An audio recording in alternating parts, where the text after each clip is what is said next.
So we have entered. Hopefully there is some rejoicing in our hearts. We are here.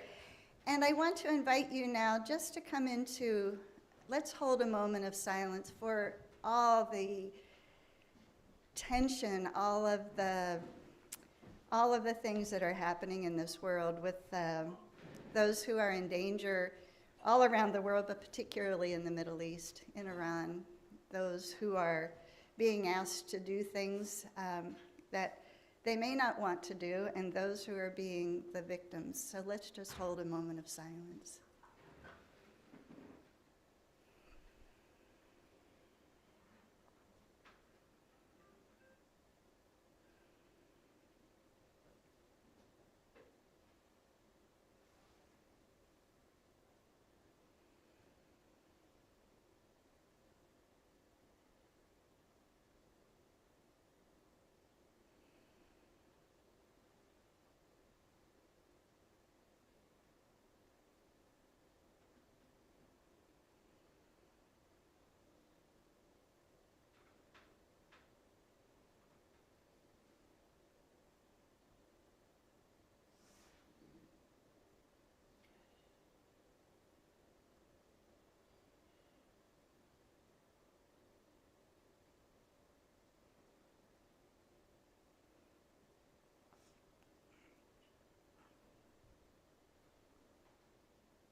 Thank you, everyone.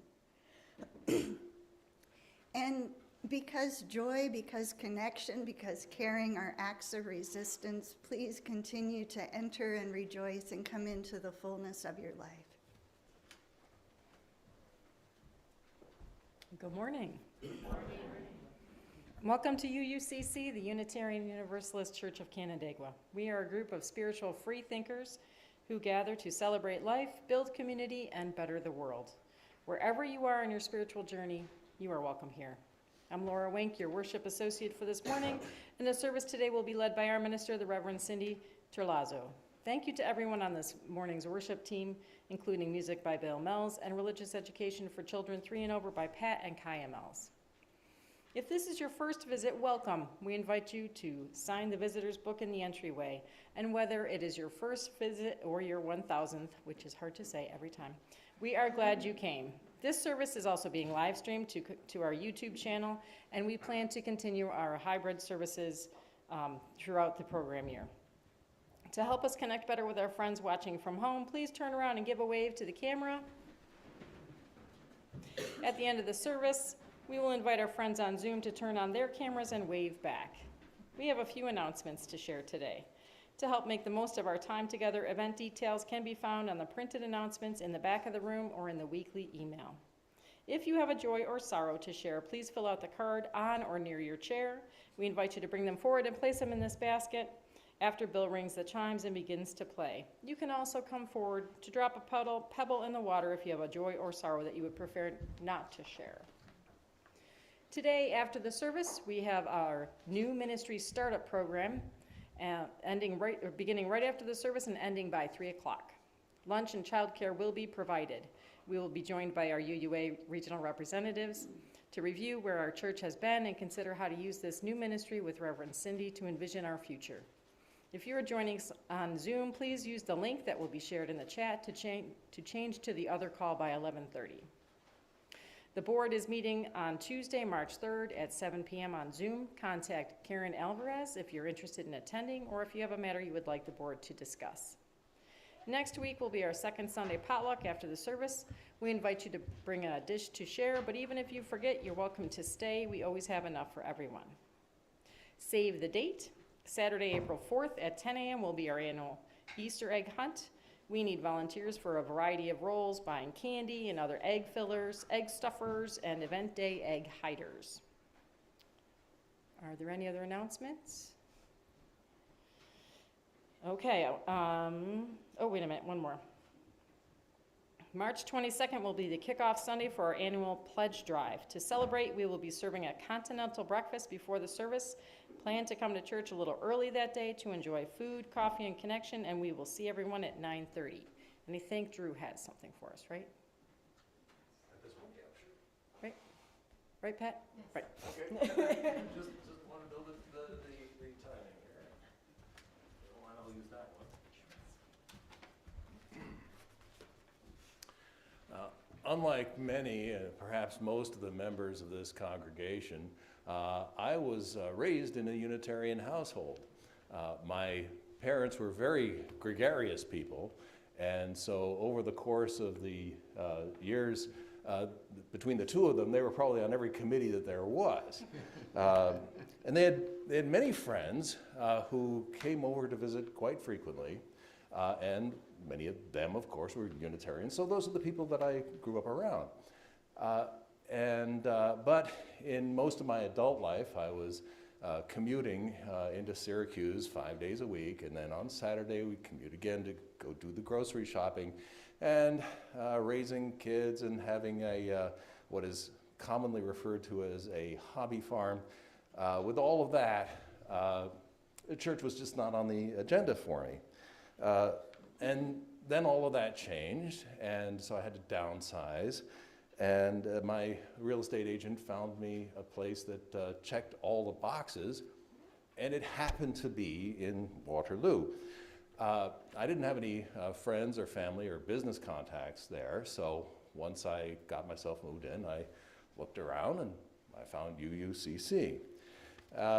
And I have come to have connection here.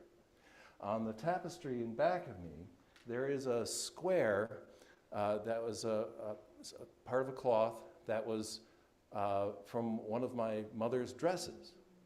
And in the back on our bookshelf, there is a book that was published by my brother. And here today, my sister Leela is with us. Before I go on, I should mention that I find the sermons to be insightful and edifying and at times moving. And also over the past couple of years, I've gotten to know a few of you a little bit, and for that, I am grateful. But what I really wanted to talk about is what I call the vibe. It starts with the phrase, "We now enter a space of worship." And those aren't just words to me. I feel it. And then when we sing, the vibe is magnified. And singing is very important to me. And when we sing, I'm not just focusing on the words and the music. I'm listening to us. And I can feel the resonance in the building as it reaches up to the sky.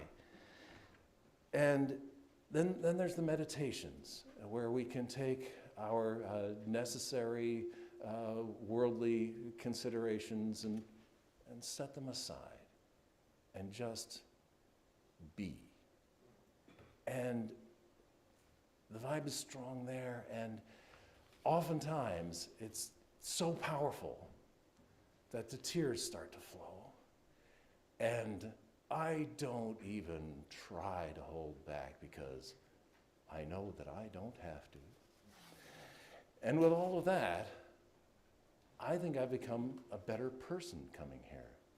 A more thoughtful person, a more understanding person, a more empathetic person.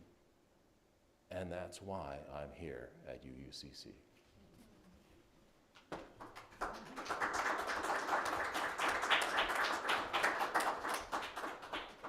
Thank you so much, Drew. And we do now enter a space of worship. Now is the time to bring forward any joys or sorrows, or come up and drop a pebble.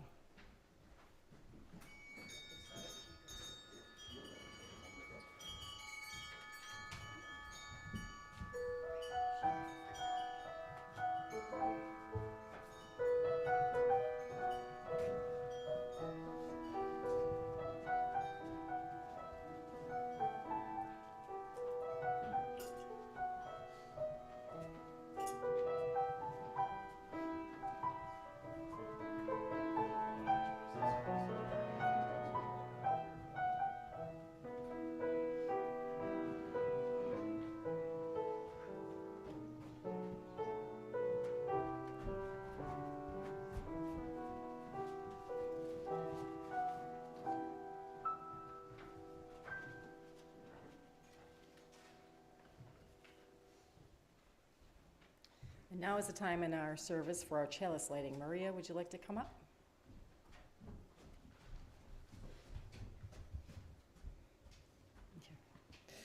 Please join me in our chalice lighting words. We gather this hour as people of faith, with joys and sorrows, gifts and needs. We light this beacon of hope, sign of our quest for truth and meaning in celebration of the life we share together.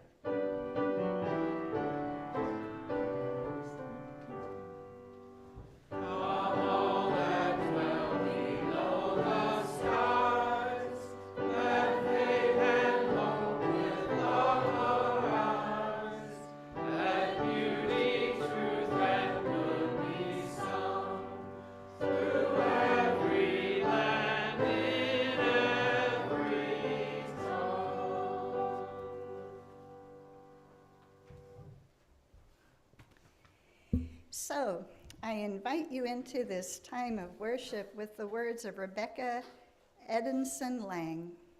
Come into this place, which we make holy by our presence. Come in with all of your vulnerabilities and strengths, fears and anxieties, hopes and loves. For here, we hope that you need not hide, nor pretend, nor be anything other than who you are and who you are called to be. Come into this place where we can touch and be touched, heal and be healed, forgive and be forgiven. Come into this place where the ordinary is sanctified, the human is celebrated, the compassionate is expected.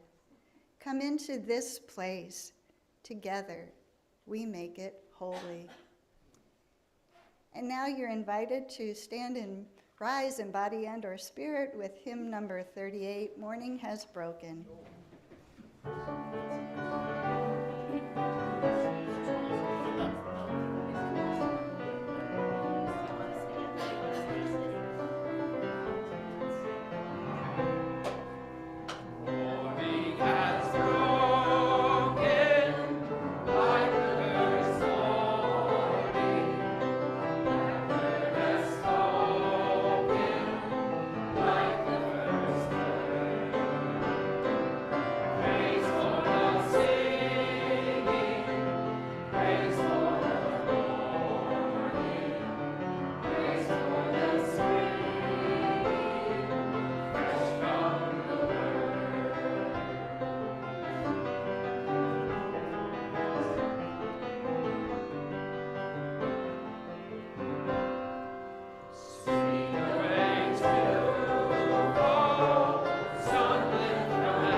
Our time for all ages this morning is via a video, and just take the storyline to heart. It very much celebrates this idea of finding the extraordinary in the ordinary.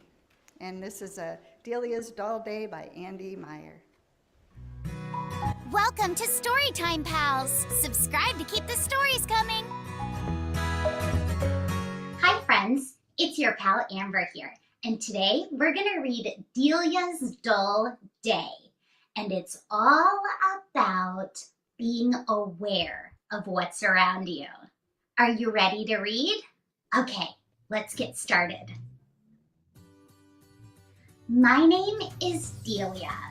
You'll never guess what happened to me yesterday. Give up? I'll give you a hint.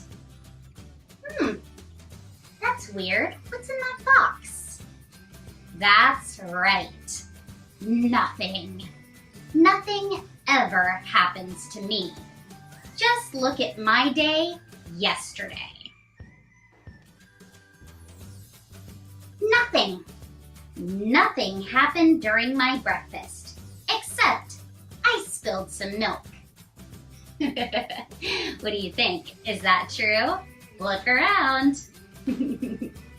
I walked past the same 16 houses I pass every day on my way to the bus stop. Did anything interesting happen? No. I don't know. Those are an awful lot of silly looking air balloons. Hot air balloons. And the bus ride to school was boring. Who's that sitting behind her? Looks like a pirate to me.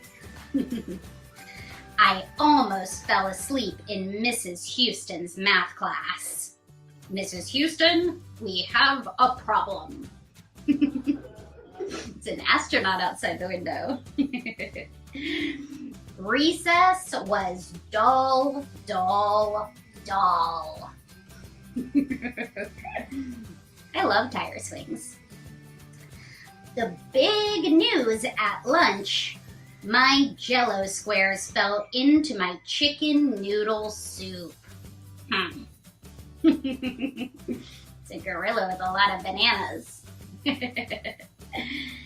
And in band, I played Yankee Doodle 2,000 times. Pretty interesting, huh? What are those? Are those butterflies coming out of her instrument? Oh, that's so cool. Nothing was new at swim class, except I got water in my right ear. What's that in the water? She's missing a big submarine back there, isn't she? Big news from my bike ride. A dog barked at me. She should look up, huh? There's a lot going on. I watched Mars Invaders 3 for the 21st time. Snore. Looks like there's some Mars invaders in there with her, huh?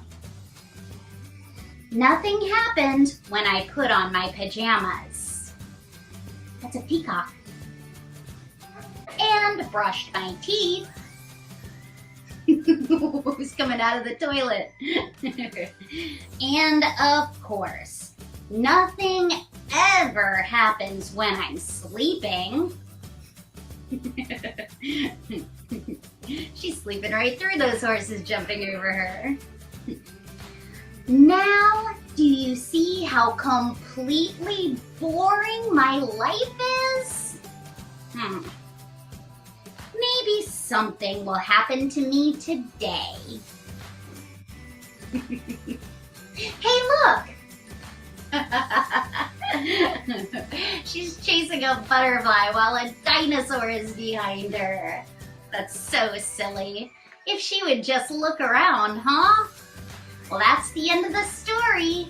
Thanks for reading with me. And remember, look around.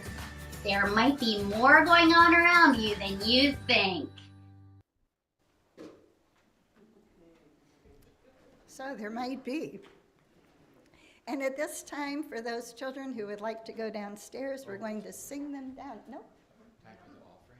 Oh, Oh, I had it backwards. So we're going to do the offering first. Now is the time in our service to join together in a spiritual practice of generosity. Our gifts of both time and money support our church and its work. Each week we like to spotlight a group or committee and thank them for their gift of time. And this week, I'm going to say the group is the whole congregation. Thank you for showing up today to do our important work. 1/4 of our plate collection for the muddy season will go to a service partner that is going to be selected at our next Social Justice Committee meeting. We had 2 partners selected, and we need to choose between Friends of Ganondagan and Fruition. You can give to this morning's offering by placing cash or a check into the basket or by one of the options on your screen. Please make a note that your gift is intended for today's offering. We now gratefully accept the offering.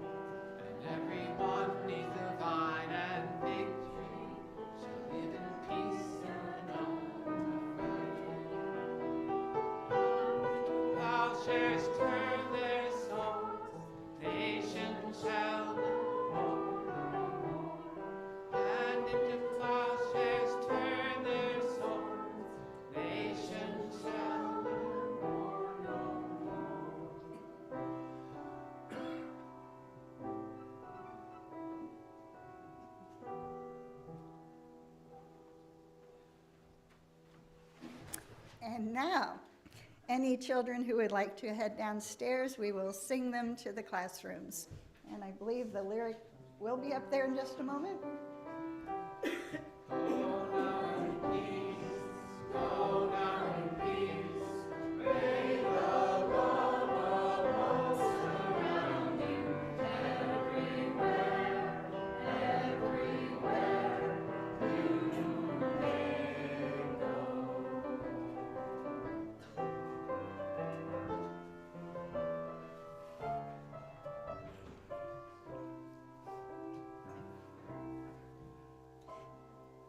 One of the things that really builds community is when we're able to share those things that we're carrying in our heart, whether it's something we want to celebrate or something that's really heavy.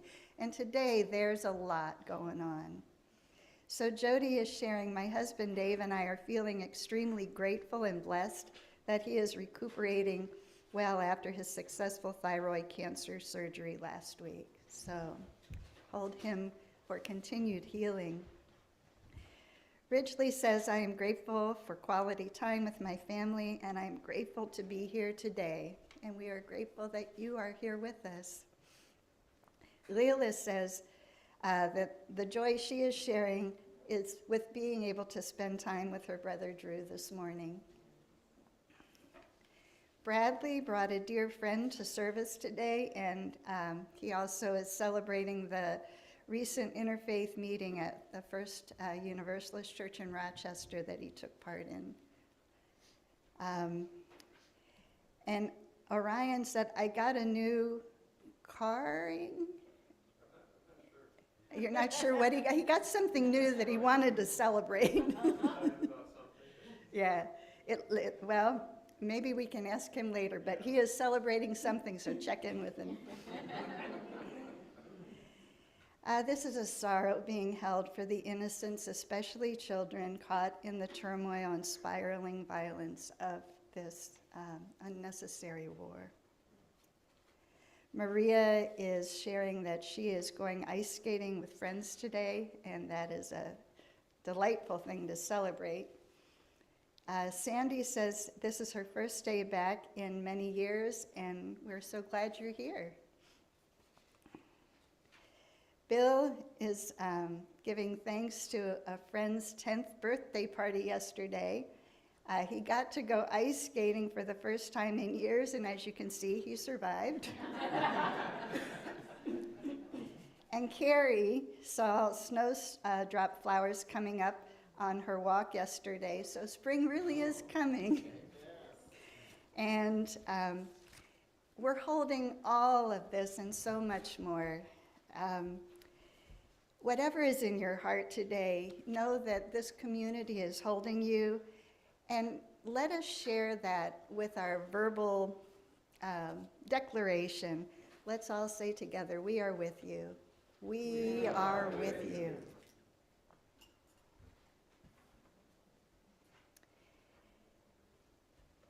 You're invited now to come into a time of meditation, of prayer, reflection, with the words of Tamara Labak. Holy One, we gather this day to be reminded of the sacred in the ordinary, the holy moments of waking yet again to a new day, the feel of the earth beneath our feet, the crisp, cool air on our skin, the joy of being welcomed by our fellow travelers, the warmth of this place, the joy of being welcomed by those who we care and love about. Holy One, help us this day to be fully present in our living. Help us to be awake to each breath. Remind us that life is taking place in all those in-between places, as well as in all of our lofty goals. Remind us that the detours and the details craft the path and help to make it our own. Help us to remember that we did not make this day, but help us to remember that we have the glorious pleasure to greet each moment as it unfolds, to reach out and kiss its cheek as though it were a visitor who has come a long way just to see us. These and the prayers of our hearts we now lift up in silence.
So in a moment, we'll have a reading, and it's going to be the reading of the lyrics of a song that some of you may be familiar with, a song called Holy Now by Peter Mayer. And I think it's an interesting practice to be able to really, the music is wonderful, the song is wonderful, but to take the lyric in just as it is, as almost a poem. And today we have the special opportunity to welcome our UUA regional rep, Cassandra Montenegro. She will be leading us, co-leading us later after the service, but she is going to share this reading with us now.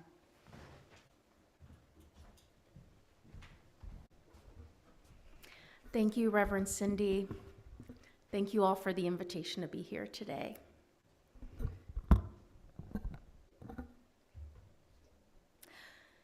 As Reverend Cindy said, these are the lyrics from a Peter Mayer piece, and I'm going to say it's slightly adapted.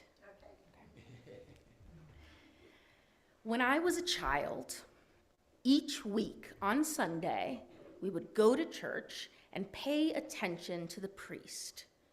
They would read the holy word and consecrate the holy bread, and everyone would kneel and bow. Today, the only difference is everything is holy now. Everything is holy now.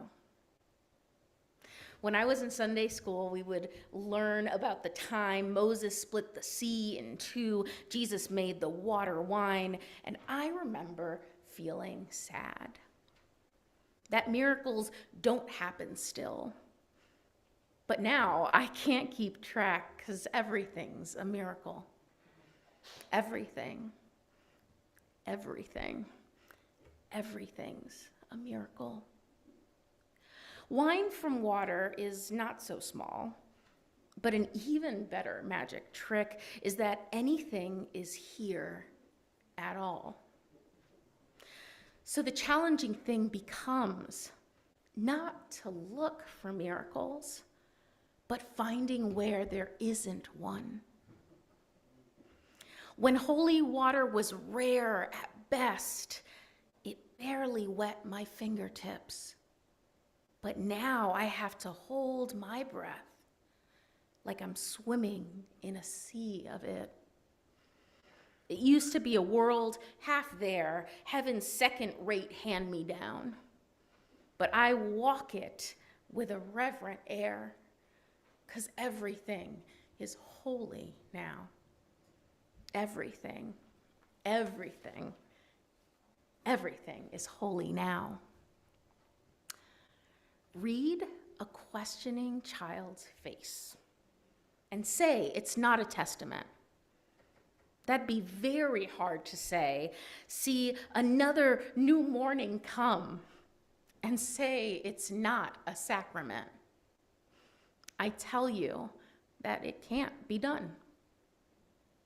This morning, outside I stood and saw a little red-winged bird, shining like a burning bush, singing like a scripture verse. It made me want to bow my head. I remember when church let out, how things have changed since then. Everything is holy now. It used to be a world half there, heaven's second-rate hand-me-down. But I walk it with a reverent air, because everything is holy now.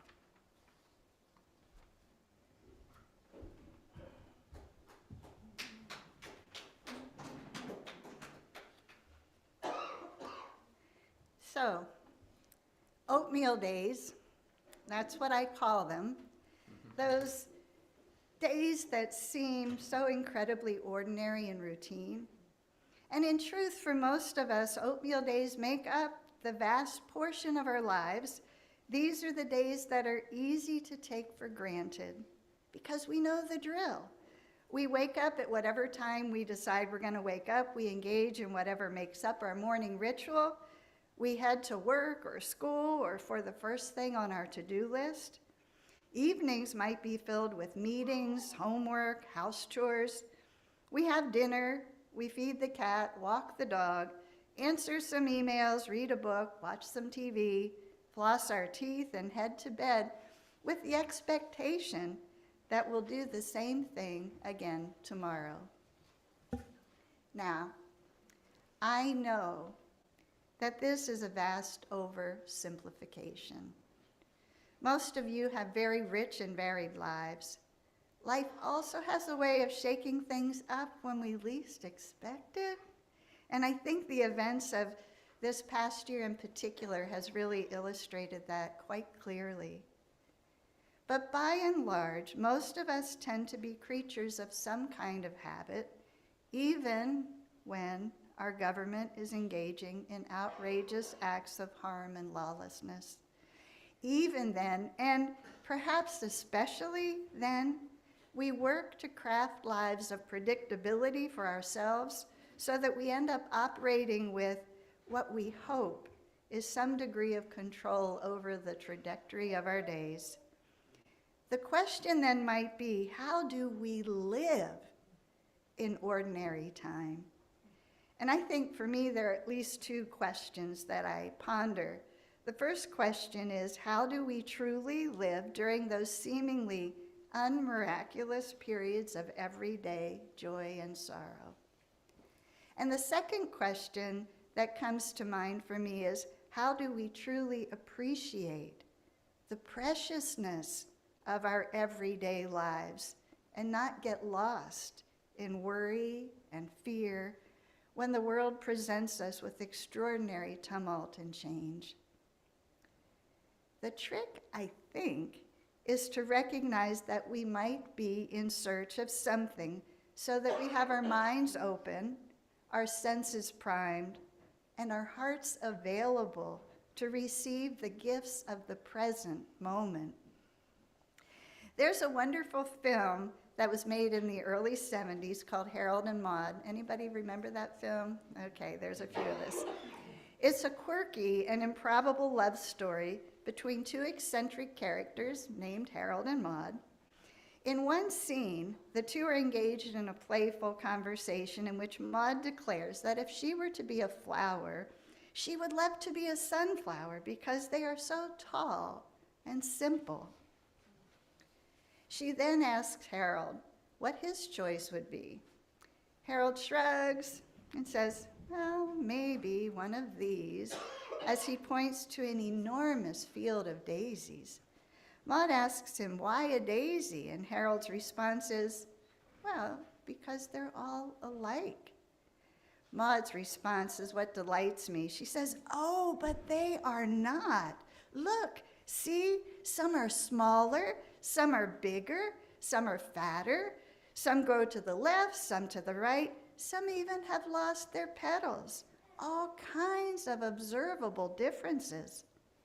You see, Harold, I feel that much of the world's sorrow comes from people who are this, and she points to one singularly beautiful daisy, yet allow themselves to be treated as that.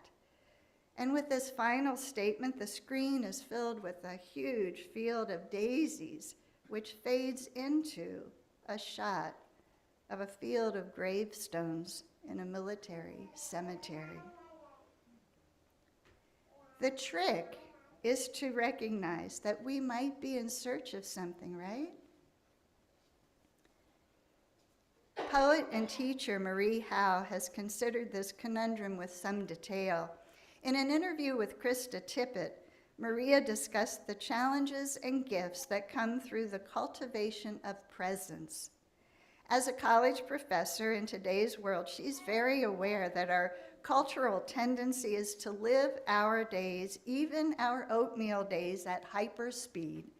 As she puts it, it hurts to be present. So at the start of each semester, she asks her students to each week write 10 observations of the actual world without making use of a metaphor. Metaphor, she says, removes us from being present, from actually enduring what is before us.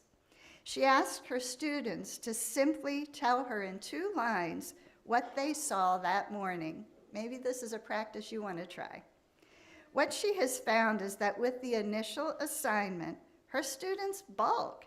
They are befuddled and they say, well, there's nothing important enough to consider, in that glass of water that they saw on the kitchen counter that morning. And that is precisely the point of the exercise.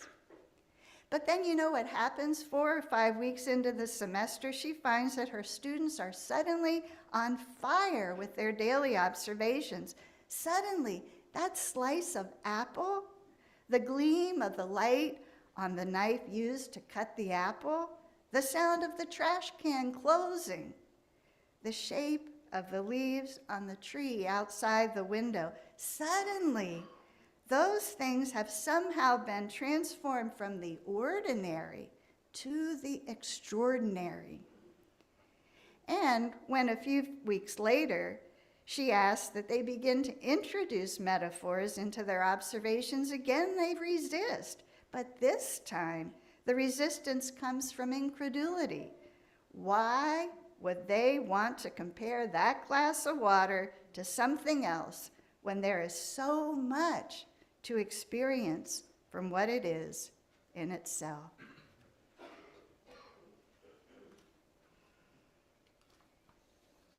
Slowing down to savor the joys in life seems like an obvious choice. With minds and hearts primed, it becomes easy to see the gifts that such ordinary moments hold. But slowing down for the sorrows of the world can hold its own brand of unexpected wonder. Again, returning to Marie, she noted, it can hurt to be present.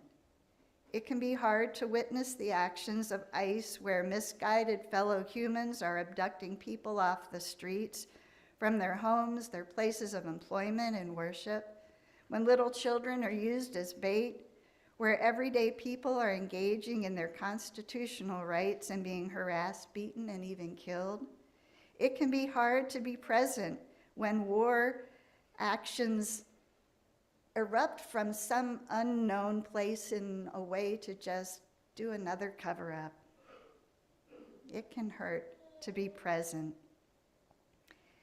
Yet, if we turn too far away, we miss seeing the incredible ways in which those same everyday people are caring for their neighbors, helping to meet everyday needs, providing food, accompanying people to appointments, repairing doors that were broken down, towing abandoned cars to a safe location, checking in with one another, because these seemingly small actions are important and they are the things that really matter.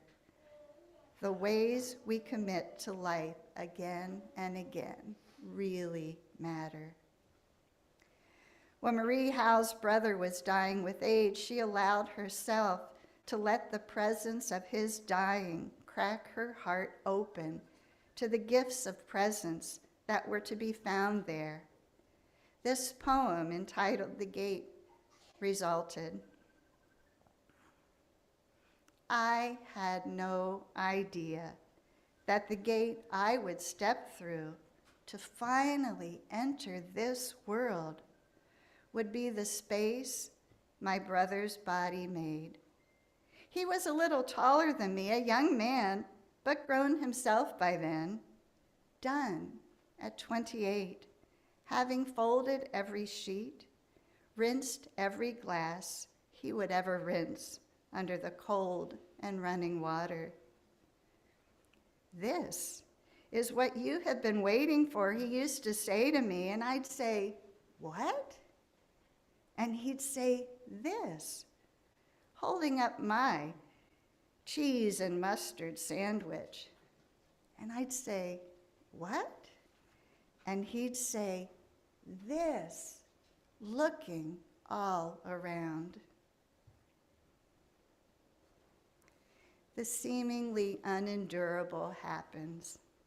Illness, death, natural disasters, state-sanctioned cruelty, all the time.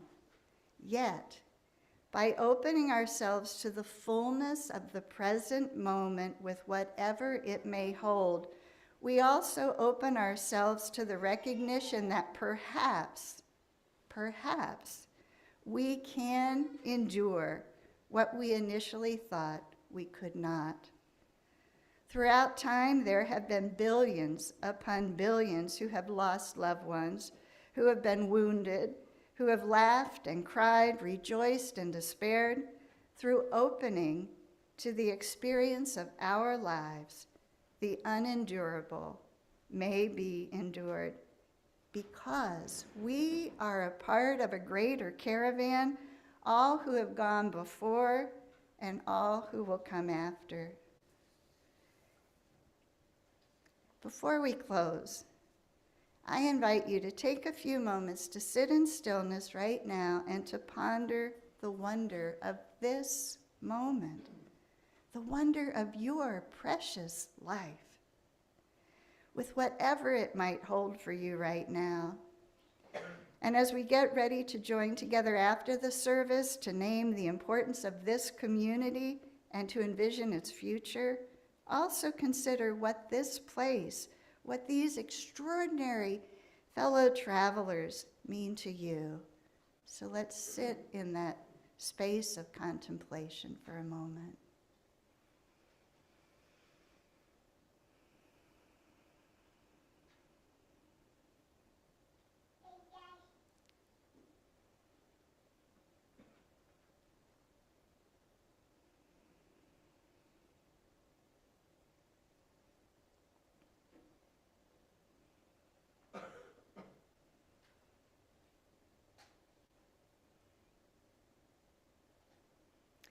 Simple gifts come to us unbidden every moment of the day. Consider how extraordinarily rich our lives become when we take the time to lift up those everyday wonders. A string of moments filled with joy and sorrow, with ordinariness, make up the content of our lives. What we do with all of those moments is up to each one of us. We can rush through them. We can sleepwalk through them, we can distract ourselves from them, or we can open our hearts as wide as we can to as many of them as we can, every holy moment of our lives. And now, you heard the reading of Holy Now a few moments ago by Cassandra. We have an opportunity to sing it together. I believe the lyrics should be on the screen. No? Okay, well then Bill is going to play it for us, and if you know the words, you can sing along on the chorus. When I was a boy each week, Sunday we would go to church and pay attention to the priest, and he would read the holy word and consecrate the holy bread. Everyone would kneel and bow. Today the only difference is everything is holy now. Everything is holy now. When I was in Sunday school, we would learn about the time Moses split the sea in two. Jesus made the water wine.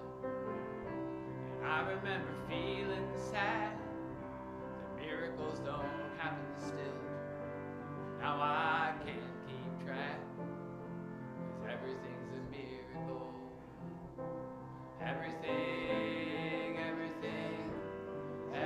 a miracle.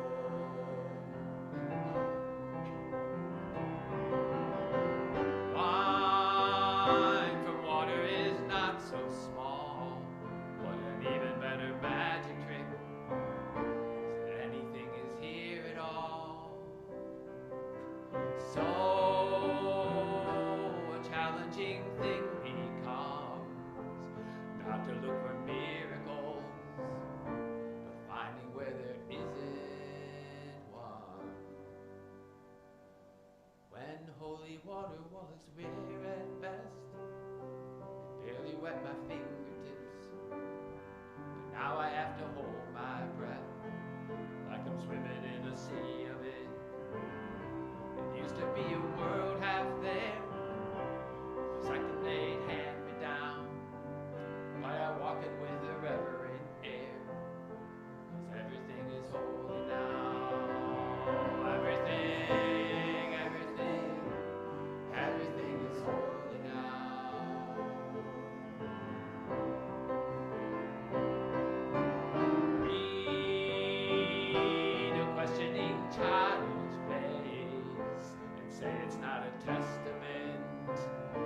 a little red-winged bird, shining like a bird in the bush, singing like a scripture verse.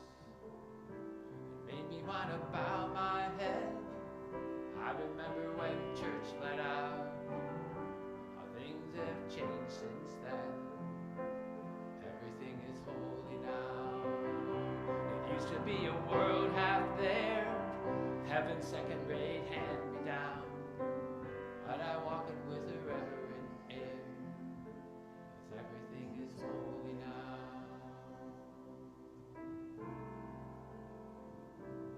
Everything is holy.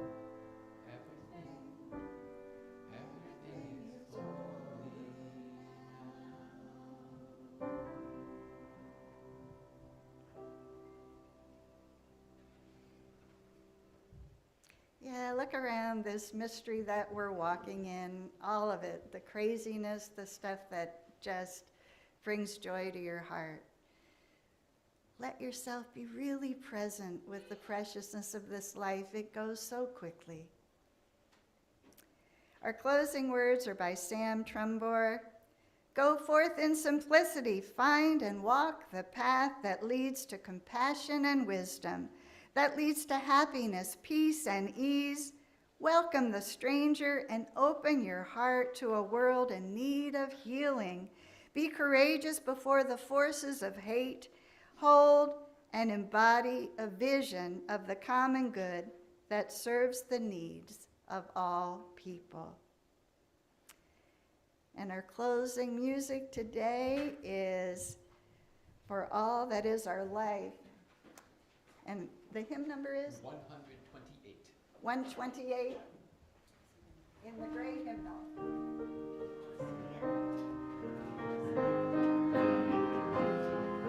Rise in body and or spirit.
If you're joining us on Zoom, this is the time to turn your camera on if you would like to say goodbye. Wave goodbye. Please join me in our words for extinguishing the chalice. We extinguish this flame, but not the light of truth, the warmth of community, or the fire of commitment. These we carry in our hearts until we are together again.